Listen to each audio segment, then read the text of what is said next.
Daspo per 4 ultras vicentini. C'era una volta Vicenza Spal, era il 19 febbraio e prima del match di Serie B all'altezza del Ponte di Ferro vicino allo Stadio Menti, una cinquantina di supporter della Spal si sarebbero dati appuntamento coi tifosi dell'Ane per affrontarsi in modo violento. Era scoppiato così un tafferuglio con lanci di bottiglie, sassi e oggetti contundenti fabbricati artigianalmente. Solo il pronto intervento delle forze dell'ordine aveva bloccato gli scontri dopo poche decine di secondi, evitando che la situazione degenerasse con ben più gravi conseguenze.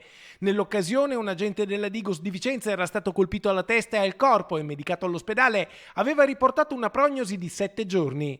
Analizzati i filmati dei sistemi di videosorveglianza, in un primo momento erano stati identificati 39 ultras che avevano preso parte agli scontri. Tutti quanti erano stati raggiunti da altrettanti decreti di divieto di accesso alle manifestazioni sportive, i recidivi per 5 anni, 3 anni gli altri. Ma le indagini sono andate avanti e oggi hanno permesso di individuare altri 4 supporter vicentini. Anche per loro è scattato il Daspo, firmato dal questore Paolo Sartori. 2 sono recidivi, uno di Sarcedo, l'altro di Rosà, e per loro il provvedimento dura 5 anni.